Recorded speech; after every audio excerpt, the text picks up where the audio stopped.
नमस्कार दोस्तों, मैं निक कुमार सिंह। आज का अध्याय इंटरनेट।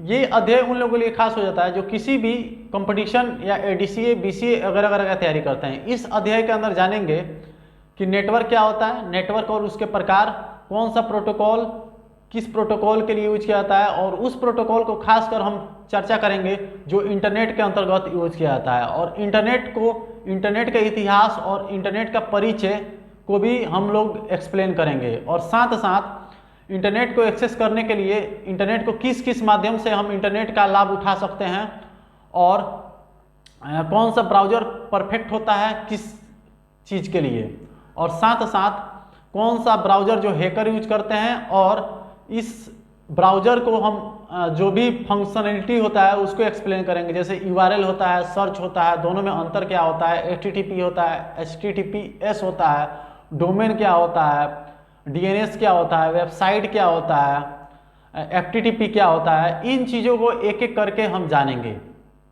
सबसे पहले जानेंगे नेटवर्क क्या होता है, यानी कि एक से कभी भी ज़्यादा एक दूसरे से कंप्यूटर जब कनेक्टेड हैं उसी को हम बोलते हैं नेटवर्क। नेटवर्क का एस्टैब्लिश करने का मुख्यतः रीजन ये होता है कि उसके बीच में इलेक्ट्रॉनिक कम्युनिकेशन हो।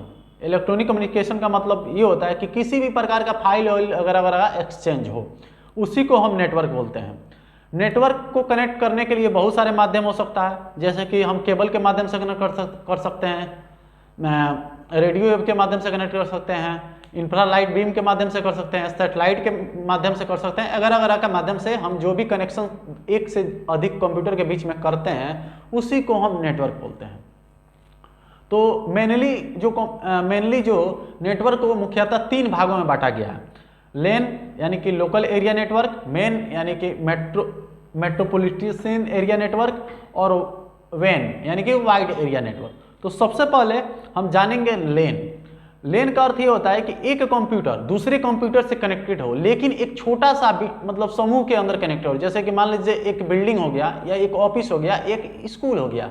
जैसे कि कभी भी किसी भी अगर भारी आप स्कूल में या किसी बड़े स्कूल में अगर आप पढ़ाई करते हैं तो उसके अंदर बहुत सारे कंप्यूटर होते हैं, लेकिन एक कंप्यूटर दूसरे से कंप्यूटर से कनेक्टेड होते हैं, और उसी कंप्यूटर के बीच में डाटा एक्सचेंज होता है। जैसे कि जब भी अकाउंटेंट के पास जाते हैं तो पैसा जमा करते हैं, तो अकाउंटेंट क्या करता है, पैसा जमा कर लेता है, और जमा करने के बाद से क्या करता है, वो आपको रिसिप्ट देता है, और उसके जो कंप्यूटर पर होता है वो पैसा चढ़ जाता है। और उसी चीज़ को क्या करता है, जब प्रिंसिपल के पास जाते हैं तो उसको सिग्नेचर मार देता है, हाँ लो ये तुम्हारा एडमिट कार्ड अप्रूवल हो गया। तो यानी कि इससे पता चलता है एक कंप्यूटर दूसरे कंप्यूटर से कनेक्टेड है, लेकिन एक बिल्डिंग के अंतर्गत ही, एक बिल्डिंग के अंदर ही है। वो इंटरनेट से उसका कोई लेना देना नहीं है, बाहरी दुनिया से कोई लेना देना नहीं है।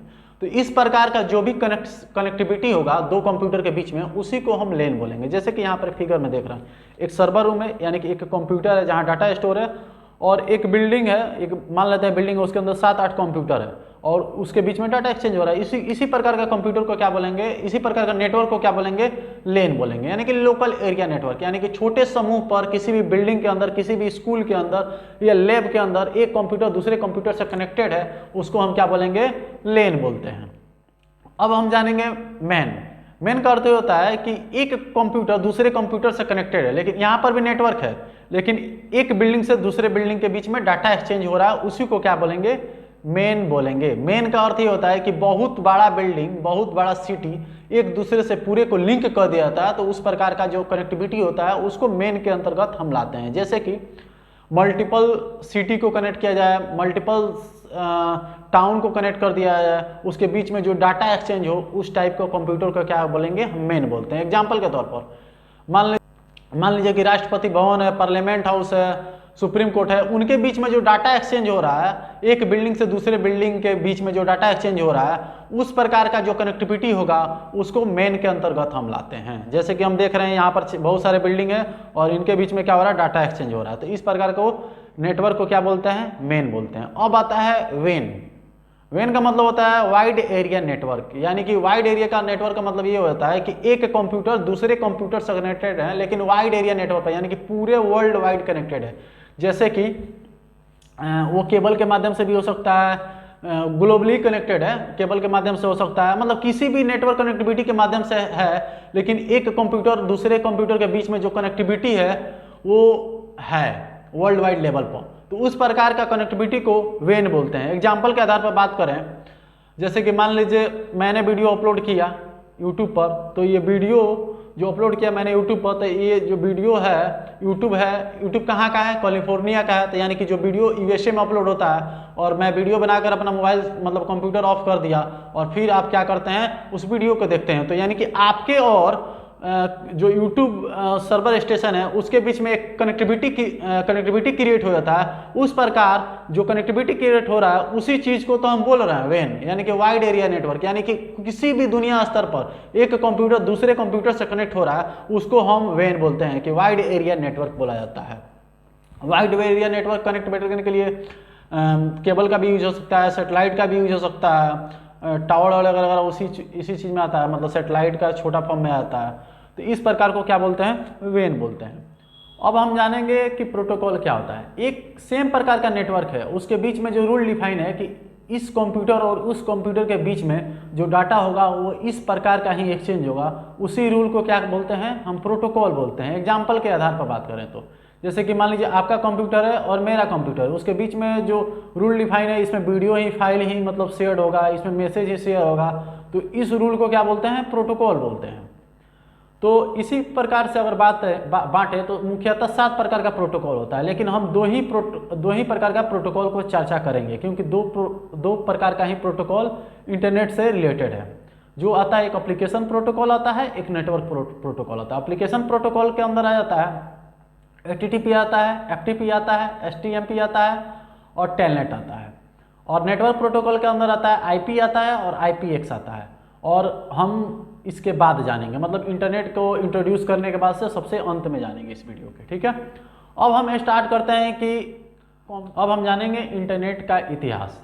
1960 में USA डिफेंस ने क्या किया, एक संस्था का फॉर्मेशन किया जिसको ARPANET के नाम से जाना था है। अगर उसका फुल फॉर्म का बात करें तो एडवांस रिसर्च एजेंसी नेटवर्क के नाम से भी जानते हैं।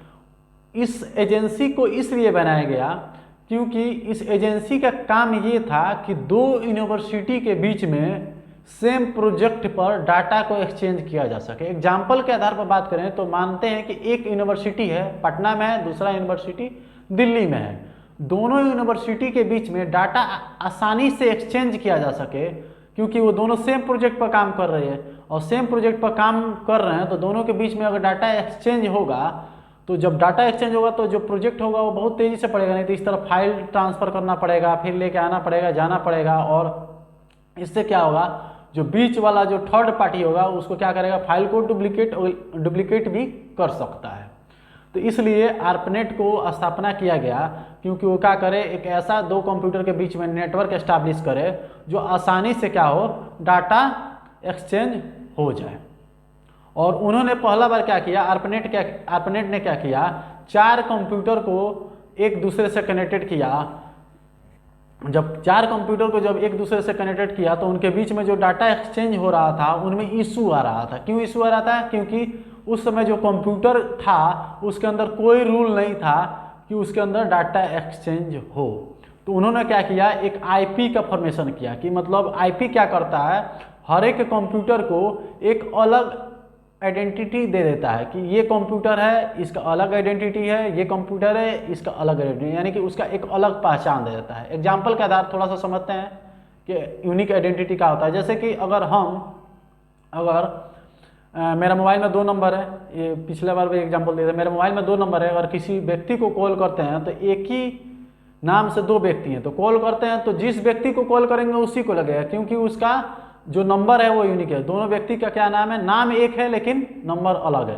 तो इसी प्रकार से जब कंप्यूटर के बीच में जब डाटा एक्सचेंज किया जाता था तो डिसाइड नहीं हो पाता था कि किस कंप्यूटर के अंदर डाटा को हमको शेयर करना है। तो उन्होंने क्या किया, IP का आविष्कार किया, मतलब IP हर एक कंप्यूटर के अंदर एक IP बनाया, रूल बनाया जिसको हम IP बोला जाता है, यानी कि इंटरनेट प्रोटोकॉल बोलता है। अब जब हर एक कंप्यूटर को एक अलग आइडेंटिटी दे दिया गया कि इस कंप्यूटर का इतना IP है 92 मान लीजिए 992.106 ऐसा है, इसका 5 है, इसका 4 है, तो इसके बीच में क्या हुआ, 5 वाले को भेजना होता था, 5 वाले को सिलेक्ट करता है, डाटा सेंड कर देता था। इस प्रकार से क्या हुआ, इंटरनेट का एवोल्यूशन हुआ, यानी कि जब एक कंप्यूटर दूसरे कंप्यूटर को एक लोकेशन से दूसरे लोकेशन तक जब डाटा ट्रांसफ़र आसानी से होने लगा, तो इस प्रकार से एवोल्यूशन होते होते इंटरनेट का यूज आज इस जगह है कि आप हमारे वीडियो को घर बैठे अपने मोबाइल के अंतर्गत आप देख पा रहे हैं।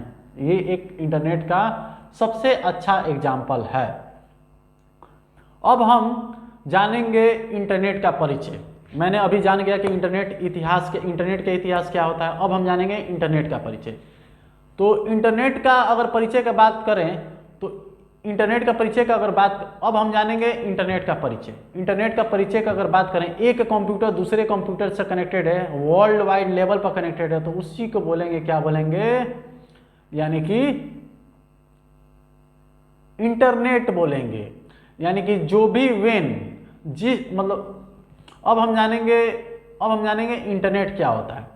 एक कंप्यूटर दूसरे कंप्यूटर से कनेक्टेड है और उसके बीच में डाटा एक्सचेंज हो रहा है वर्ल्ड वाइड लेवल पर, उसी को क्या बोलते हैं, इंटरनेट बोलते हैं। जैसे वेन क्या होता है, वाइड एरिया नेटवर्क, यानी कि पूरा दुनिया क्या है, एक जगह से दूसरे जगह क्या करता है, डाटा को एक्सचेंज करता है। यानी कि वेन टाइप का जो नेटवर्क होगा वो क्या होगा, वो इंटरनेट का एक अच्छा एग्जाम्पल है। यानी कि अगर आपसे कोई पूछेगा एक चीज़ बताइए, लेन मेन वेन में से कौन सा एग्जाम्पल है जो इंटरनेट पर फिक्स इंटरनेट के लिए है, तो आप क्या बोलिएगा, वेन, यानी कि वाइड एरिया नेटवर्क। यानी कि जो कंप्यूटर होता है वर्ल्ड वाइड लेवल पर कनेक्टेड होता है, और इंटरनेट उसी को कहते हैं जो एक दुनिया से एक देश से दूसरे देश के बीच में जो डाटा ट्रांसफ़र हो रहा है, उसी को क्या बोलते हैं, नेटवर्क बोलते हैं। यानी कि वही क्या करता है, वेन करता है। यानी कि वेन क्या करता है, वाइड एरिया नेटवर्क, यानी कि एक कंप्यूटर दूसरे कंप्यूटर के में डाटा एक्सचेंज करता है लेकिन विश्व स्तर पर कर देता है, तो इसी को बोला जाता है वेन। तो यानी कि इंटरनेट क्या हुआ कि वर्ल्ड वाइड एरिया नेटवर्क पर एक कंप्यूटर दूसरे कंप्यूटर से कनेक्टेड है, उसी को इंटरनेट हम बोलते हैं।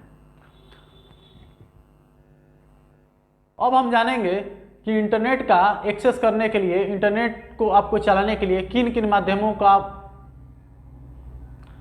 अब हम जानेंगे इंटरनेट किन किन माध्यमों से आप एक्सेस कर सकते हैं, या इंटरनेट किन किन माध्यमों से चला सकते हैं। तो किस इंटरनेट को एक्सेस करने के लिए आपको इंटरनेट सर्विस प्रोवाइडर के पास संपर्क करना जरूरी होता है। यानी इंटरनेट सर्विस प्रोवाइडर के माध्यम से ही आप इंटरनेट को एक्सेस कर सकते हैं। एग्जाम्पल के आधार पर बात करें तो अगर आपका जो सिम है, जैसे एयरटेल है, वोडाफोन है, आइडिया है, BSNL है, ये क्या हुआ, एक प्रकार का ISP हो गया, यानी कि इंटरनेट सर्विस प्रोवाइडर हो गया। जो यानी कि इंटरनेट सर्विस प्रोवाइडर क्या करता है, हमको इंटरनेट का कनेक्टिविटी प्रदान करते हैं।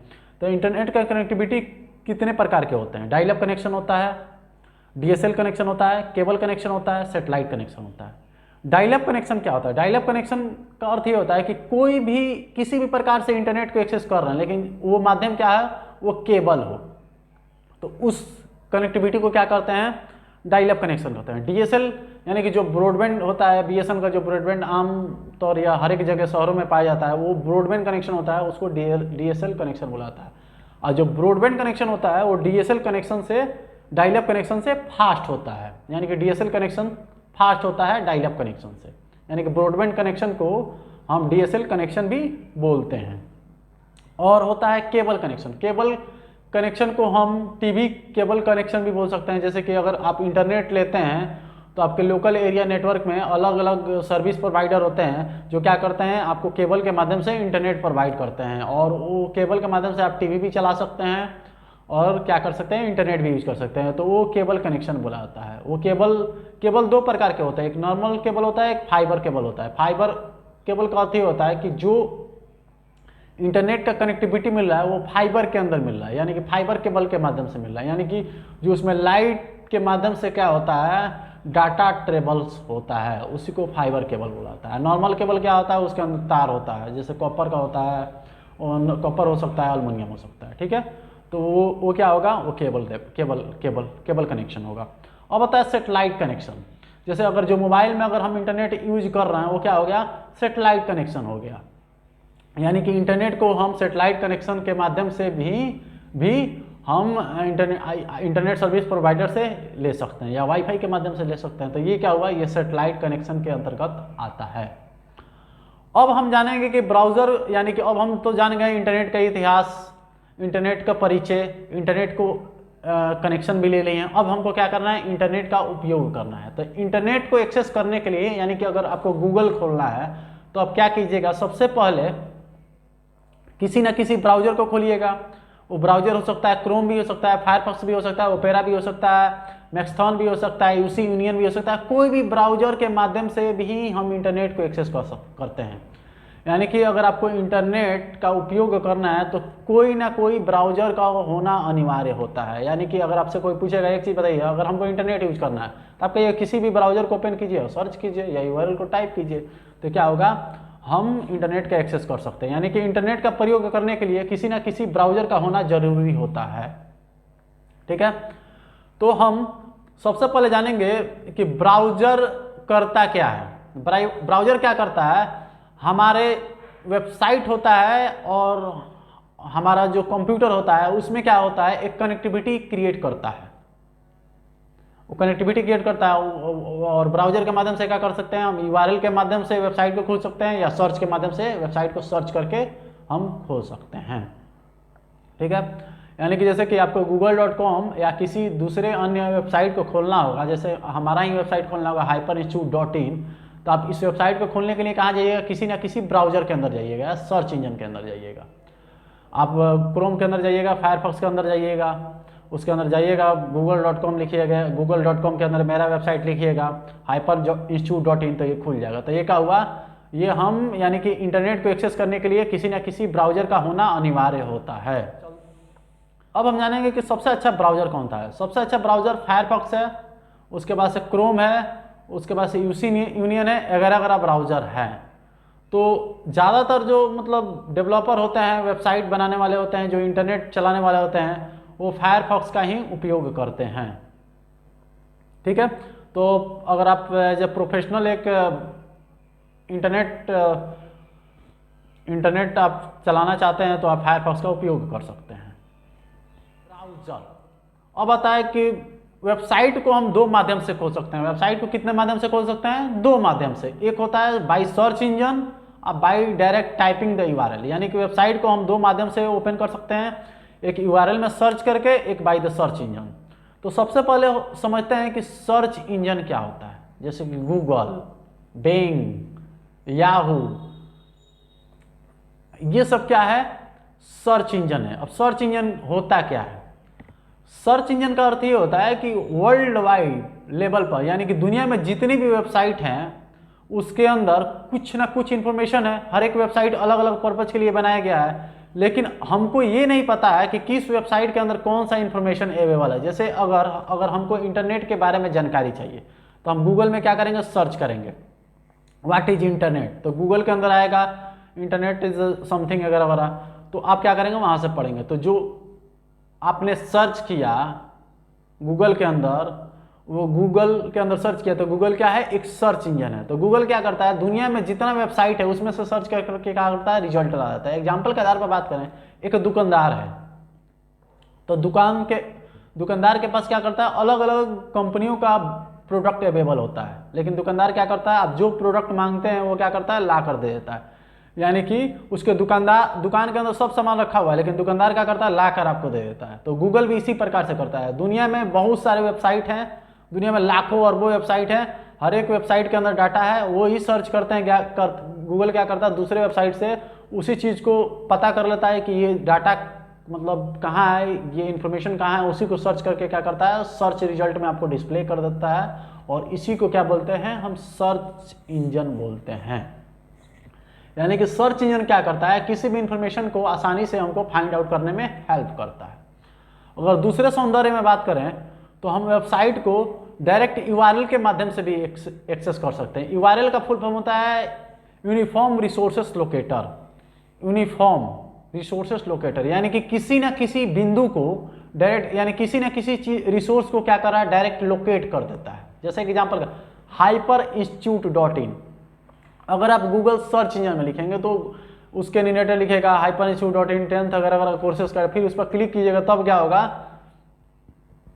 होगा, वो गूगल जाकर वेबसाइट खुलेगा hyperinstitute.in।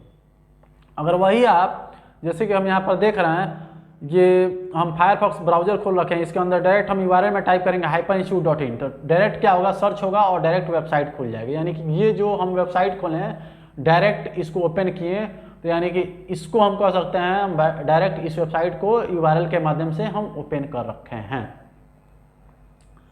अब हम जानेंगे कि वेबसाइट वाकई में होता क्या है भाई, वेबसाइट वाकई में होता क्या है।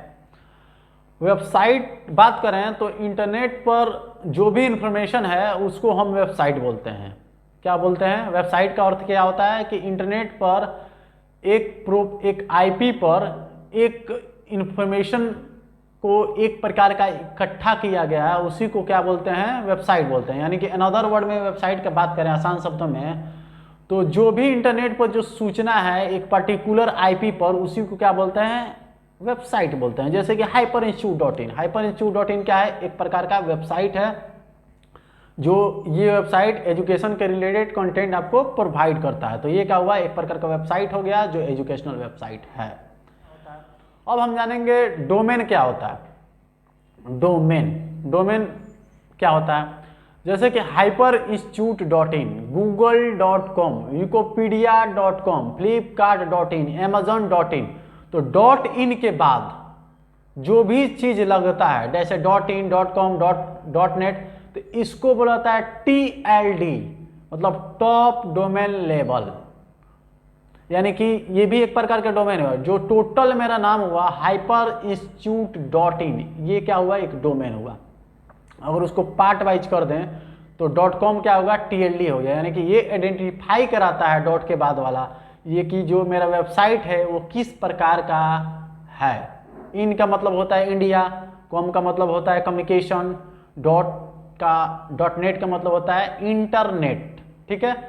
.org का मतलब होता है ऑर्गेनाइजेशन, और .org.in का मतलब होता है ऑर्गेनाइजेशन है जो इंडिया का है। यानी कि TLD बताता है कि वेबसाइट है वो किस प्रकार का है। जैसे कि अगर भारत सरकार का वेबसाइट बात करें तो हर एक भारत सरकार के वेबसाइट के लास्ट में लगा रहता है digitalindia.gov.in, यानी कि gov.in का क्या अर्थ होता है, गवर्नमेंट ऑफ इंडिया। यानी कि ये जो वेबसाइट है वो भारत सरकार का है।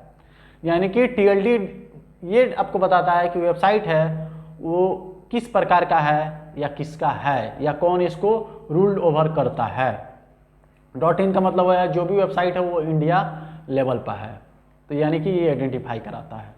.com का बताता है कम्युनिकेशन है, .net का बताता है इंटरनेट है, .org बताता है ऑर्गेनाइजेशन है, .org.in बताता है ऑर्गेनाइजेशन है जो इंडिया लेवल पर है। अब आता है .bih.gov.in, यानी कि बिहार का है, गवर्नमेंट इंडिया का है और भारत सरकार का है। यानी कि ये वेबसाइट है भारत सरकार के अंतर्गत बिहार का है जो चला, यानी कि ये एक का हो गया टोटल TLD हो गया। इसको हम बोलते हैं TLD, यानी कि टॉप डोमेन लेवल, ठीक है। और जो आगे वाला हो गया जैसे कि hyperinstitute हो गया, या तो ये क्या हुआ, ये जो आगे वाला हो गया वो क्या हुआ, ये नाम हो गया। जैसे कि hyperinstitute ये क्या हो गया, एक नाम हो गया। .in क्या हो गया, एक TLD हो गया, ठीक है। अब बहुत सारे वेबसाइट में देखते हैं हम कि डोमेन के आगे बहुत सारा नाम लिखा है। जैसे होंगे कि बहुत सारे वेबसाइट www.google.com, www.wikipedia.com, www.hyperinstitute.in, यानी कि www एक प्रीफिक्स है, और या ये डोमेन भी बोल सकते हैं। प्रीफिक्स आइडेंटिफाई कराता है ये डोमेन है जो इंटरनेट पर एग्जिस्ट करता है। यानी कि www का फुल फॉर्म होता है wide area world wide web, sorry, इसका फुल फॉर्म होता है वर्ल्ड वाइड वेब, यानी कि जो चीज़ है वो इंटरनेट पर एग्जिस्ट करता है, ठीक है। बहुत सारे वेबसाइट के अंदर ऐसा भी लगा था account.google.com, खोलिएगा तो आपका खुल जाएगा gmail.google.com। तो ये क्या करता है, जीमेल बताता है कि जो वेबसाइट है वो गूगल का है, लेकिन जीमेल क्या है, उसका एक पार्ट है। यानी कि सब डोमेन ये बताता है कि जो वेबसाइट है वो गूगल के अंतर्गत बिलोंग करता है, लेकिन ये क्या करता है, ये एक प्रकार का गूगल का ही वेबसाइट है, लेकिन ये जीमेल उसका एक हिस्सा है। यानी कि उसका एक पेरेंट्स है, एक चाइल्ड है उसका, ठीक है। अब आता है वेबसाइट का सिक्योरिटी दो प्रकार का होता है। एक HTTP होता है, एक HTTPS होता है। HTTP का फुल फॉर्म होता है हाइपर टेक्स्ट ट्रांसफर प्रोटोकॉल, और एक होता है HTTPS मतलब hyper text transfer protocol secure. यानी कि दोनों में अंतर क्या होता है, अब देखिए दोनों को एक भाषा में समझते हैं कि जैसे कि मान लीजिए अगर हम किसी व्यक्ति को कॉल करते हैं, ठीक है, या किसी को मैसेज भेजते हैं, मोबाइल पे मैसेज करते हैं, तो हम क्या करेंगे, लिखेंगे हेलो हाउ आर यू, ठीक है।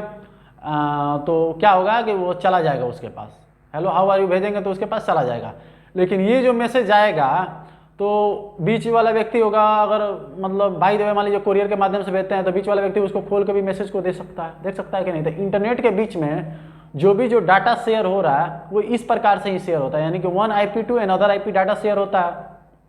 लेकिन जो SS वाला है HTTPS यानी कि जो सिक्योर है, वो डाटा इनक्रिप्ट हो जाता है, यानी कि हाउ आर यू लिखे हैं लेकिन मैंने भेजा हाउ आर यू, और बीच में जो डाटा इनक्रिप्ट हो गया वो दूसरा कोड में लिखा गया, ऐसा 1 2 3 5 6 ऐसा मतलब कोड में डिक्रिप्ट हो गया, इनक्रिप्ट हो गया मतलब कोडिंग में चला गया और उस व्यक्ति के पास गया जिसके पास जाना चाहिए, फिर नॉर्मल में आ गया, यानी कि क्या हुआ, हाउ आर यू हो गया। यानी कि जो बीच का जो मीडिएटर है उस वेबसाइट का जो डाटा है उसको रीड नहीं कर सकता है, इसको बुलाता है सिक्योर्ड वेबसाइट बुलाता है। जैसे कि हम यहाँ पर देख रहे हैं, जिस वेबसाइट के आगे HTTPS होता है, यानी कि वेबसाइट वो डाटा शेयर कर रहा है लेकिन वो सिक्योर डाटा ट्रांसफर कर रहा है, यानी कि अपने सर्वर में, यानी कि वो हैक होने का चांसेस बहुत ज़्यादा कम हो जाता है, यानी कि डाटा आपका हैक नहीं हो सकता है, इनक्रिप्ट बीच में कोई उसको ले नहीं सकता है। और वही नॉर्मल है तो उसके बीच में क्या हो सकता है, डाटा चोरी हो सकता है बीच में, ठीक है। जैसे कि एग्जांपल के आधार पर बात करें कि कैसे हो सकता है भाई चोरी, बीच में मान लीजिए अगर हम हैं, अगर डाटा को यूज कर रहे हैं तो बीच में कैसे चोरी हो जाएगा। जैसे कि मान लीजिए कोई आपको इंटरनेट आपको वाईफाई के माध्यम से या केबल के माध्यम से देता है, तो बीच वाला जो व्यक्ति होता है वो सर्विस प्रोवाइडर होता है, लेकिन ये जो हम डाटा कहाँ से ऐड कर रहे हैं, ये डाटा हम फेसबुक खोल रहे हैं, तो फेसबुक को लॉगिन किए तो ये कहाँ जाना चाहिए डाटा, फेसबुक का पासवर्ड फेसबुक के पास जाना चाहिए। लेकिन जो बीच में ISP है यानी कि इंटरनेट सर्विस प्रोवाइडर है, जो मेरा लोकल है, जो जिसके माध्यम से केबल ले रखे हैं, वो क्या कर सकता है, डाटा को चेक कर सकता है जिस वेबसाइट में एस नहीं है, समझे। यानी कि जो HTTPS वाला होता है वेबसाइट सिक्योर्ड होता है, ठीक है। अब आता है, हम तो जान गए HTTP मतलब हाइपर टेक्स्ट ट्रांसफर प्रोटोकॉल, ठीक है, HTTPS hyper text transfer protocol secure, मतलब इन सब चीज़ों को समझ गए। अब आता है दूसरा चीज कि FTP, मतलब हम अभी पिछले बार बताए थे कि FTP मतलब एप्लीकेशन प्रोटोकॉल के अंदर हमें इन सब चीज़ों को जानना था कि FTP क्या होता है, फाइल ट्रांसफर प्रोटोकॉल, यानी कि किसी भी लार्ज स्केल पर डाटा को ट्रांसफर करना रहता है। जैसे कि मान लीजिए कोई कंपनी है, अगर डेली उसको 10 GB 20 GB फाइल को अपलोड करना होता है तो FTP के माध्यम से वो फाइल को अपलोड करता है। यानी कि ये FTP क्यों बनाया गया है, सिर्फ फाइल को इंटरनेट पर अपलोड करने के लिए ही बनाया गया है, ठीक है।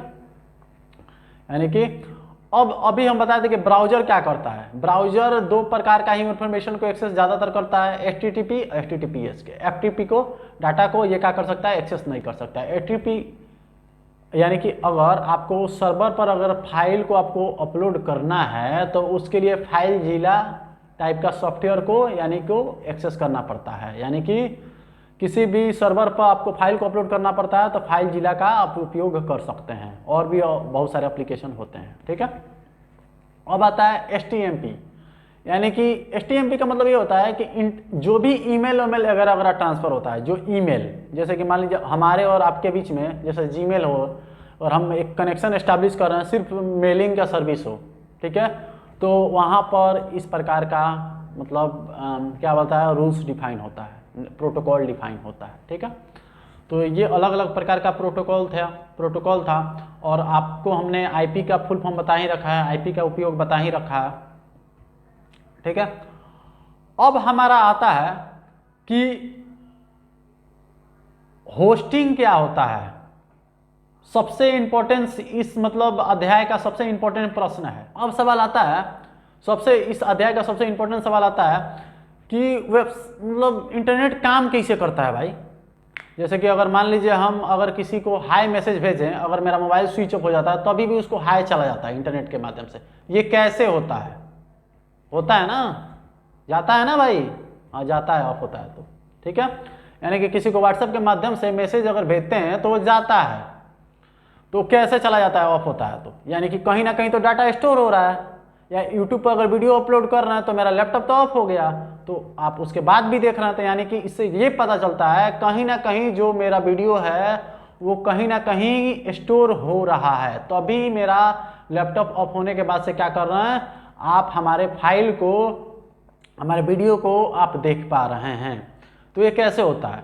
तो ये सब चीज़ जो भी इंटरनेट पर होता है ये वेबसाइट के माध्यम से ही होता है। अब वेबसाइट होता क्या है भाई? तो सबसे पहले एक समझते हैं कि एक एग्जाम्पल समझते हैं। एग्जाम्पल के आधार पर हमको समझना थोड़ा सा आसान हो जाता है और आपको भी समझाना थोड़ा सा मेरे लिए आसान हो जाता है। मानते हैं कि हम और एक मेरा दोस्त, दो आदमी को हम क्या कर रहे हैं, कम्युनिकेशन कर रहे हैं, दो कंप्यूटर से व्हाट्सएप का मैसेज कर रहे हैं, ठीक है। तो व्हाट्सएप का मैसेज कर रहे हैं तो क्या हुआ कि मेरा मोबाइल स्विच ऑफ हो गया और उसका इंटरनेट अभी ऑफ है। तो यानी कि अगर तो यानी कि कहीं ना कहीं तो डाटा स्टोर है, तो यानी कि ये पता चलता है कि व्हाट्सएप का सर्वर यानी कि एक और कंप्यूटर है जो मेरा मैसेज, उसका मैसेज स्टोर कर ले रहा है। जैसे उसका मोबाइल ऑन होता है तो मैसेज उस आईपी पर ट्रांसफ़र हो जाता है। यानी कि इंटरनेट ऐसे काम करता है। यानी कि यूट्यूब पर जो भी अगर वीडियो हम अपलोड कर रखे हैं वो कहीं ना कहीं किसी न किसी कंप्यूटर के अंदर वो अपलोडेड है। तो अभी हमारा कंप्यूटर ऑफ होता है तो हम इंटरनेट को क्या कर सकते हैं, एक्सेस कर लेते हैं, यानी कि मेरा वीडियो को आप देख पाते हैं। इसी को बुलाता है वेबसाइट या सर्वर, ठीक है, ठीक है। तो यानी कि जो भी दुनिया में जितना भी हमारा डाटा होता है कहीं ना कहीं स्टोर होता है, तो उसी को क्या बोलते हैं, हम सर्वर बोलते हैं। यानी कि सर्वर क्या होता है, एक प्रकार का कंप्यूटर होता है जो वेबसाइट का डाटा को क्या करता है, स्टोर कर लेता है और हम उसको कहीं भी वर्ल्ड वाइड मतलब एक्सेस कर सकते हैं। जैसे कि कभी बिहार सरकार है या भारत सरकार का ज़्यादातर वेबसाइट का होता है फेल होता है, तो कहता है लगता है कंप्यूटर साला फेल होगा, ठीक है, या जनरेटर ऑफ कर दिया होगा। तो यानी कि जो वहाँ का सर्वर है वो क्या है, वो अवेलेबल नहीं है, यानी कि वो सर्वर पर लोड ज़्यादा है, यानी कि ऑफ है या बंद है या उस पर किसी भी प्रकार का दिक्कत हो रहा है। यानी कि इससे ये पता चल जाता है कि हमारा नेटवर्क तो ठीक चल रहा है लेकिन उस वेबसाइट का भी चलना, यानी कि उस कंप्यूटर का भी चलना उतना ही ज़्यादा ज़रूरत होता है जितना मेरा है। तभी हमारे बीच में एक कनेक्शन। इंटरनेट का जो बेसिक कॉन्सेप्ट था या इंटरनेट का जो बेसिक जानकारी था उसको हम जान चुके हैं। अब हम कंपटीशन में पूछे जाने वाले प्रश्नों का अब हम उल्लेख करेंगे। सबसे पहला प्रश्न है, the interconnection of a network all across the world is known as. पहला ऑप्शन है कम्युनिकेशन, दूसरा है इंटरनेट, तीसरा है वेब पेजेस, चौथा है अर्थनेट। यानी कि इंटरकनेक्शन यानी कि एक कंप्यूटर और दूसरे कंप्यूटर के बीच में जो नेटवर्क है वर्ल्ड वाइड मतलब पूरे दुनिया विश्व स्तर पर, उसको क्या कहा जाता है। तो पहला है कम्युनिकेशन, तो पहला ऑप्शन तो होगा ही नहीं।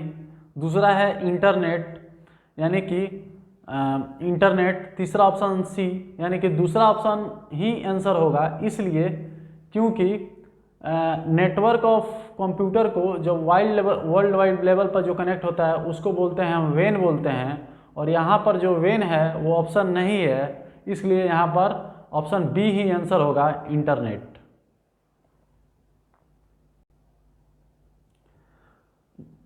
नेक्स्ट प्रश्न है, the origin of internet was develop from the concept of, यानी कि पहला बार किसके द्वारा इंटरनेट का ऑरिजिन रखा गया था, मतलब कहाँ, मतलब कौन सा कंपनी ने इंटरनेट की शुरुआत की थी, किस कंपनी के माध्यम से इंटरनेट की शुरुआत हुई थी।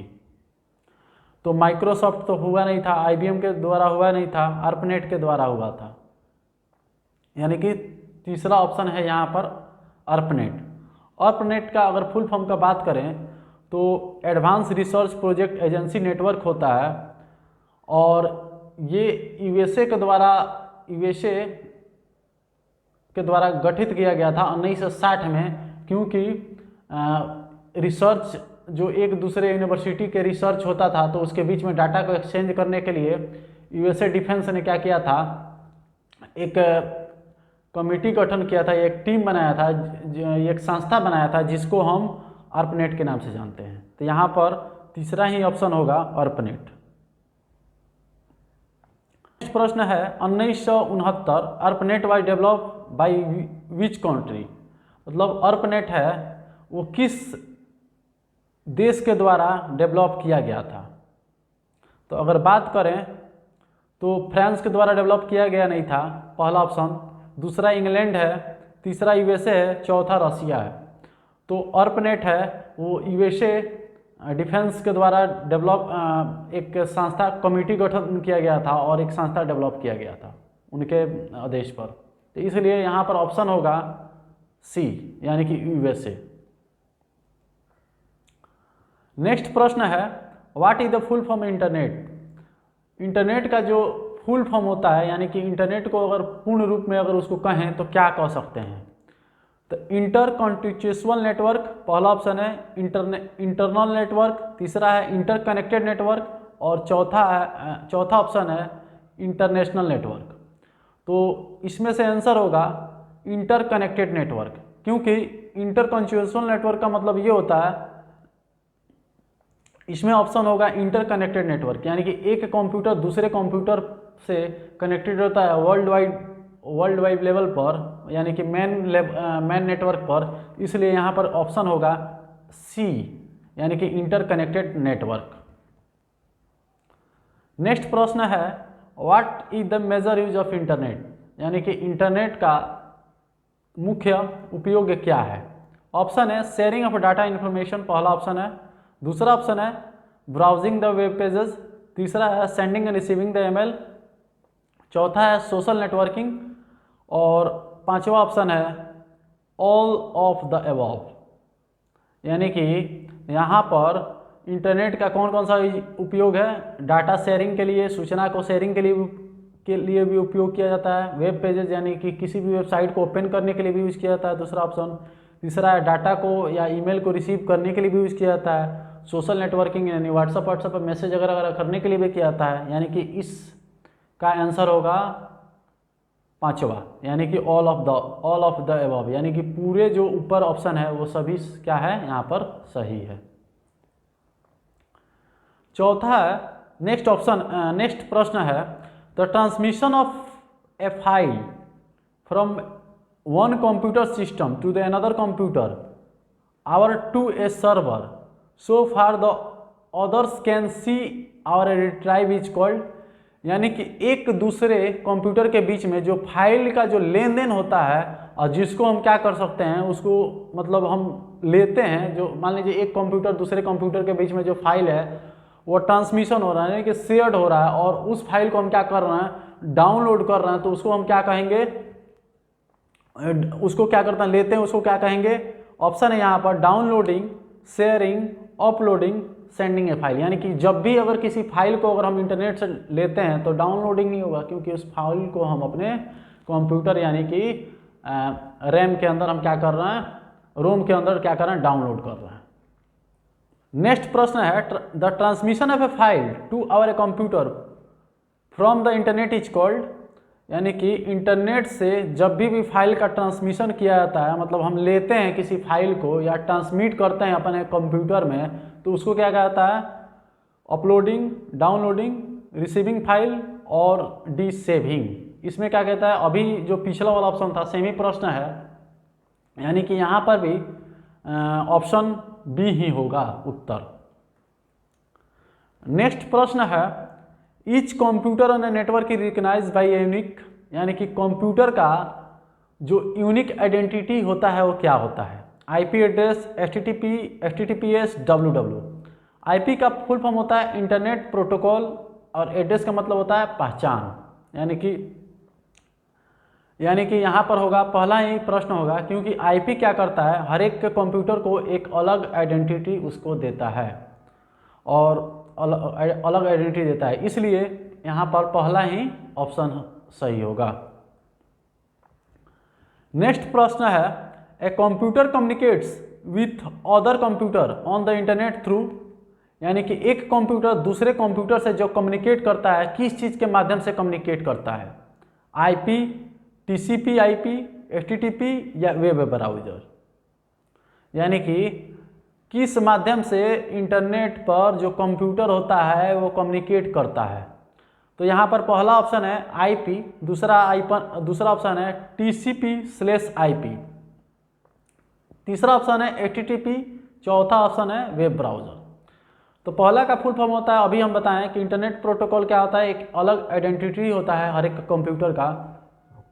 और टीसीपी का होता है ट्रांसमिशन कंट्रोल प्रोटोकॉल होता है, ये भी क्या करता है, डाटा को ट्रांसमिशन करने के लिए इसका उपयोग किया जाता है। और आईपी क्या करता है, यूनिक आइडेंटिटी दे देता है, यानी कि ये क्या होगा, इसमें ऑप्शन होगा आंसर बी, ठीक है। और नेक्स्ट फॉर्म है what is the full form of HTML, यानी कि HTML का फुल फॉर्म क्या होता है। पहला है हाई ट्रांसफर मशीन लैंग्वेज, दूसरा है हाई ट्रांसमिशन मार्कअप लैंग्वेज, तीसरा है हाइपर टेक्स्ट मार्कअप लैंग्वेज, चौथा है हाइपर मीडिया मार्कअप लैंग्वेज। यानी कि इन सारे प्रश्नों का मतलब चारों में से ऑप्शन कौन सा होगा। तो हाइपर टेक्स्ट मार्कअप लैंग्वेज इसका फुल फॉर्म होता है, यानी कि यहाँ पर ऑप्शन होगा सी। हाइपर का मतलब होता है कि ऐसा टेक्स्ट जिस पर अगर हम क्लिक करें तो फास्ट क्या करे, वो जंप हो जाए और दूसरे पेज पर क्या करे, वो चला जाए। अब मार्कअप का मतलब ये होता है कि कोई भी इंटरनेट पर जो संरचना दिखाई देता है वो मार्कअप लैंग्वेज के आधार पर ही दिखाई देता है, यानी कि यहाँ पर ऑप्शन कौन सा होगा, सी। नेक्स्ट प्रश्न है a set of a rule follow by each computer presented on a network is called, a set of a rule follow by each computer presented on the network is called, यानी कि किसी भी computer के अंदर जो एक नियम बनाया जाता है कि कंप्यूटर में किस प्रकार का डाटा ट्रांसमिशन होगा उसको क्या कहता है, वेब कहा जाता है पहला ऑप्शन, दूसरा है एचटीटीपी, तीसरा डोमेन या चौथा प्रोटोकॉल। तो हम बार बार हम लोग जान रहे हैं कि किसी भी जो रूल सेट करता है एक कंप्यूटर और दूसरे कंप्यूटर के बीच में डाटा शेयरिंग के लिए, उसको क्या बोला जाता है, प्रोटोकॉल बोला जाता है। अलग अलग प्रकार के प्रोटोकॉल बोलते हैं, ठीक है। नेक्स्ट प्रश्न है to access a web pages an URL is required, what is the full form of a URL। मतलब किसी भी इंटरनेट पर जो पेज होता है उसको एक्सेस करने के लिए URL की ज़रूरत होती है, ठीक है। तो URL का फुल फॉर्म होता क्या है, URL का फुल फॉर्म होता है uniform resources locator, uniform resources locator. तो पहला ही ऑप्शन यहाँ पर क्या है, सही है। नेक्स्ट प्रश्न है software program that is use to view the web pages is called, यानी कि ऐसा सॉफ्टवेयर जो इंटरनेट का जो पेजेज को देखने के लिए उपयोग कहा जाता है उसको क्या कहा जाता है, साइट कहा जाता है पहला ऑप्शन है, दूसरा होस्ट कहा जाता है, कि तीसरा लिंक कहा जाता है, कि चौथा क्या कहा जाता है, ब्राउजर कहा जाता है।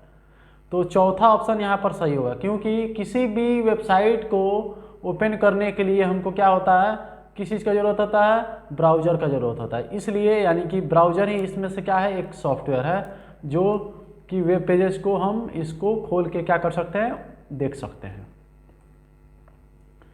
नेक्स्ट प्रश्न है every computer machine host on the internet network has, यानी कि जो भी इंटरनेट पर जो नेटवर्क है वो हर एक कंप्यूटर के पास क्या होता है, सिमिलर आईपी एड्रेस होता है, कि यूनिक 15 डिजिट आईपी नंबर होता है, कि यूनिक आईपी एड्रेस होता है, कि द सेम आईपी एड्रेस होता है। यानी कि IP address similar IP address तो होता नहीं है, मतलब हर एक का यूनिक होता है। दूसरा 15 डिजिट का होता नहीं है, यानी कि यूनिक ही होता है लेकिन 15 डिजिट का नहीं होता है, इसलिए यहाँ पर ऑप्शन होगा सी। नेक्स्ट प्रश्न है an identifier that sends and receive the information across the internet is called, IP address, WWW, network और URL। यानी कि आईपी एड्रेस को एक आइडेंटिफायर कहा भी जाता है, क्योंकि हर एक कंप्यूटर को एक अलग आइडेंटिटी देता है, इसलिए पहला ऑप्शन होगा आईपी एड्रेस। नेक्स्ट प्रश्न है which of the following statement is not A correct about the IP address, यानी कि कौन सा एग्जाम्पल है जो आईपी एड्रेस पर परफेक्ट नहीं है, यानी कि एग्जाम्पल उसका गलत है या स्टेटमेंट उसका गलत है। तो पहला ऑप्शन है the IP address is always a unique for each other, यानी कि हर एक कंप्यूटर के लिए क्या होता है आईपी एड्रेस अलग अलग होता है, ये भी सही है, इसमें हमको क्या करना है गलत बताना है। दूसरा प्रश्न है, दूसरा ऑप्शन है N IP address consist of 4 bytes और 32 bytes each of which can be A number from 0 to 255, यानी कि हर एक आईपी एड्रेस 32 बाइट का होता है, यानी कि 4 बिट्स का होता है, जो कि 0 से लेकर रेंज होता है उसका 255 तक। ठीक है, तो ये भी सही है क्योंकि हर एक आईपी क्या होता है 32 बिट का होता है, यानी कि 4 बाइट्स का होता है, यानी कि एक बिट्स में कितना होता है 8 बाइट्स होता है, तो 8 चौके 32, यानी कि ये भी सही है, और उसका रेंज होता है 0 से लेकर 255 तक।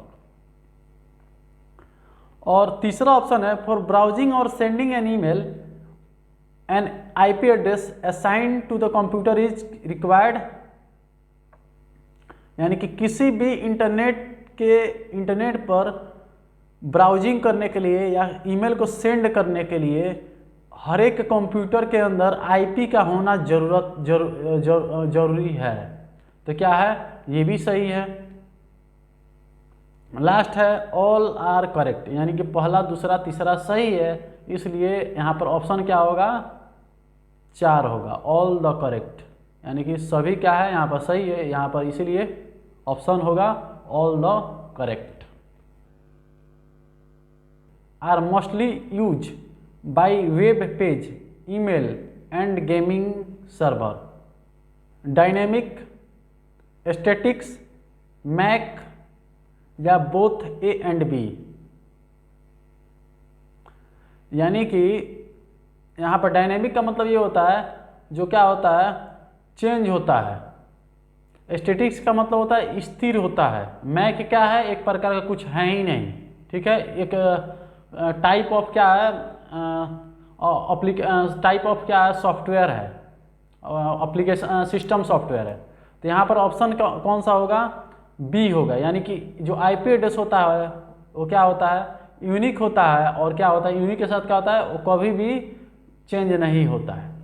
यहाँ पर ऑप्शन होगा इसलिए क्या होगा स्टैटिक्स होगा, यानी कि बी होगा। नेक्स्ट प्रश्न है which IP address are mostly use by company and the business firms,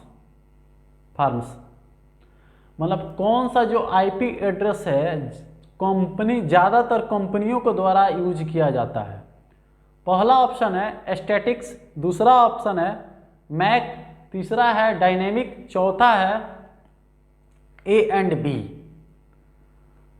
तो स्टैटिक्स होगा ही नहीं, मैक होगा नहीं, डायनेमिक होगा, क्योंकि डायनेमिक आईपी एड्रेस होता है हर एक लॉग के साथ क्या होता है वो चेंज हो जाता है, मतलब जब भी अगर हम लॉगिन करें तो क्या होता है वो चेंज होता है, क्योंकि वो आसानी से उसको क्या किया जा सकता है ट्रेस नहीं किया जा सकता है।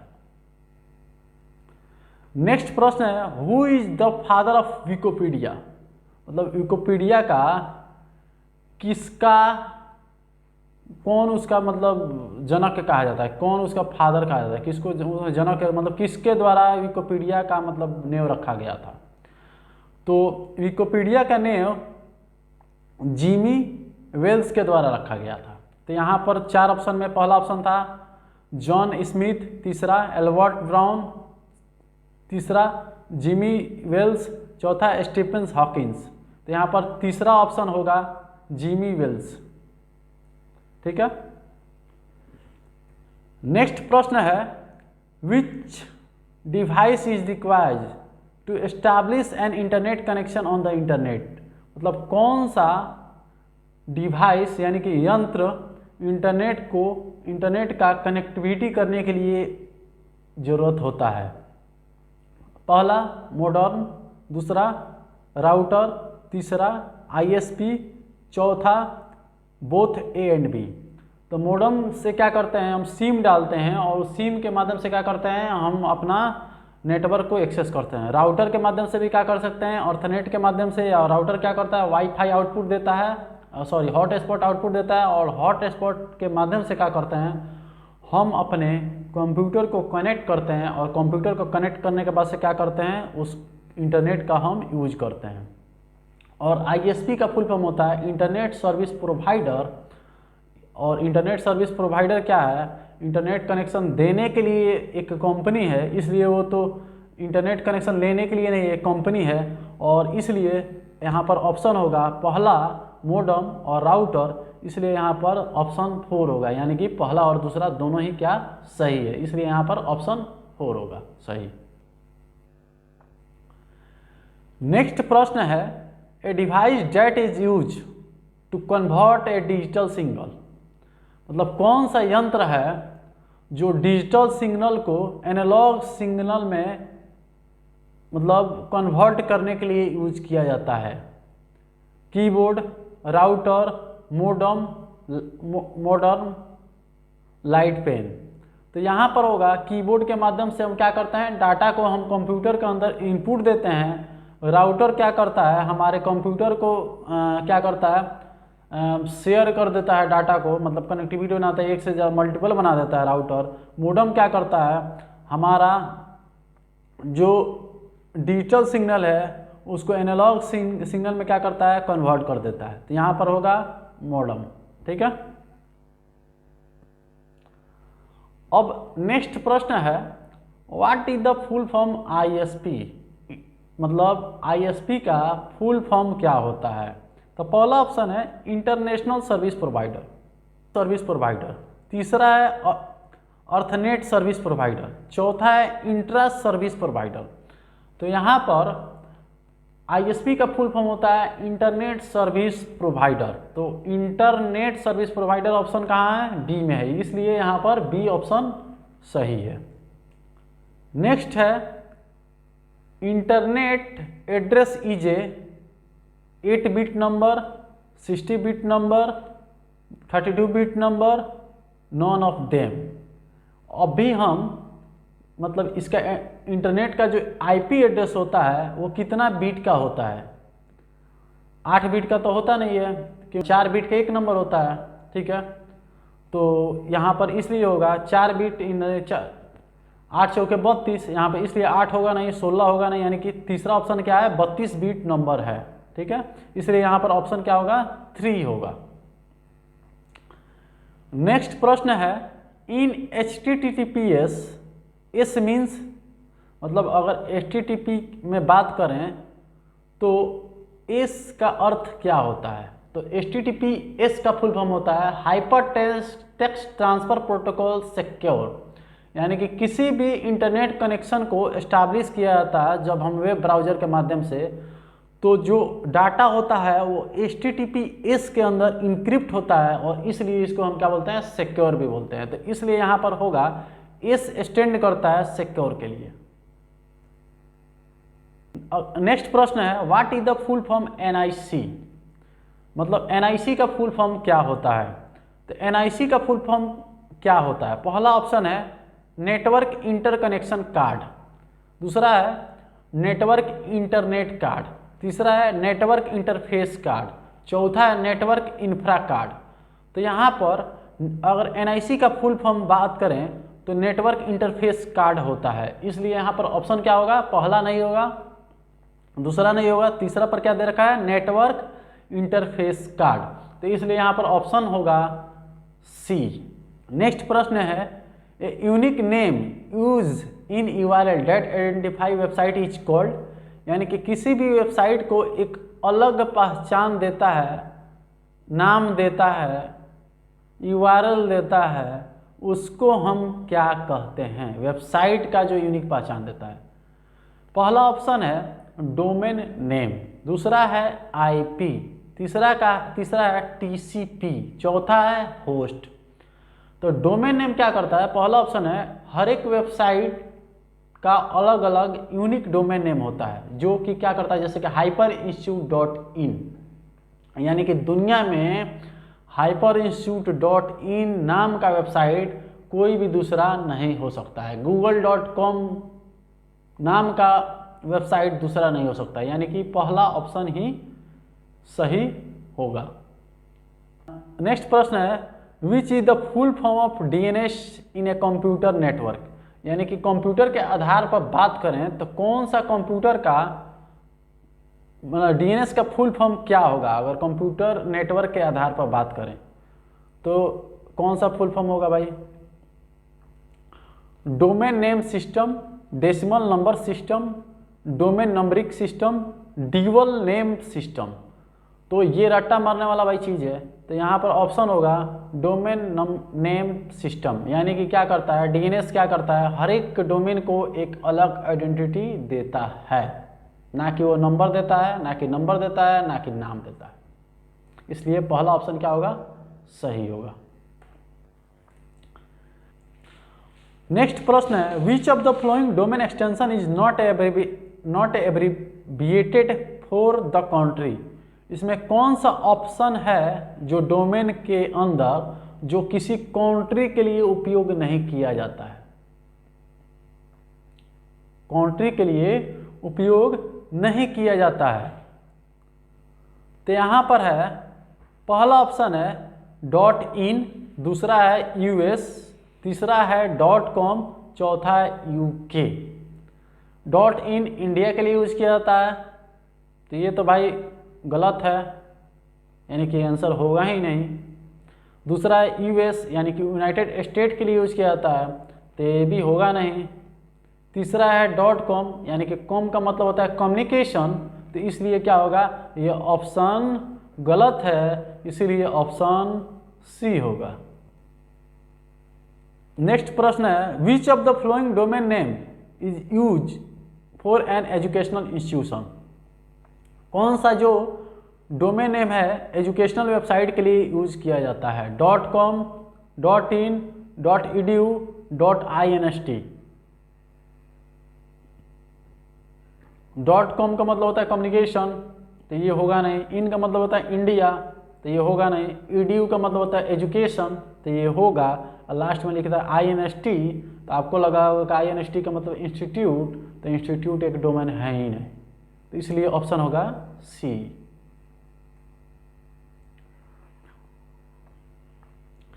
नेक्स्ट प्रश्न है which of the following statement is not correct about the web pages, यानी कि कौन सा जो सही स्टेटमेंट है वो इन वेब पेजेस के बारे में नहीं है, मतलब नॉट करेक्ट, कौन सा मतलब सही नहीं है। Web pages is a document that display, पहला ऑप्शन है web pages is a document that display in the web pages on www। दूसरा ऑप्शन है B statics web pages contain a fix information to visit that are not frequently change. तीसरा option है in a dynamic web pages information frequently change. चौथा option है all of the above are correct. अब इसमें से पहला option अगर बात करें तो इंटरनेट पर जो भी अगर वेब पेजेस यानी कि ब्राउज़र के अंदर जो डिस्प्ले हो रहा है वेबसाइट यानी कि वेब पेजेस, उसको हम एक डॉक्यूमेंट भी कह सकते हैं, तो पहला ऑप्शन तो सही है। दूसरा क्या है static web pages contain a fix information to visit that not frequently change, यानी कि स्टैटिक्स वेबसाइट क्या होता है वो एक बार जाएं तो वही चीज़ खुलेगा, दो बार जाएं तो वही चीज़ खुलेगा, यानी कि उसी को स्टैटिक्स वेब पेजेस कहा जाता है, ये भी सही है। डायनेमिक वेब पेज क्या करता है उसमें मतलब इन्फॉर्मेशन बार बार चेंज हो जाता है, जैसे कि अगर गूगल के अंदर अगर या यूट्यूब के अंदर अगर हम न्यूज़ मारें तो बार बार हो सके कि अलग अलग समय पर जो अपडेट होगा वो न्यूज़ चेंज होता रहेगा, तो इस टाइप का वेब पेजेस को क्या बोलते हैं, डायनेमिक वेब पेजेस बोलते हैं।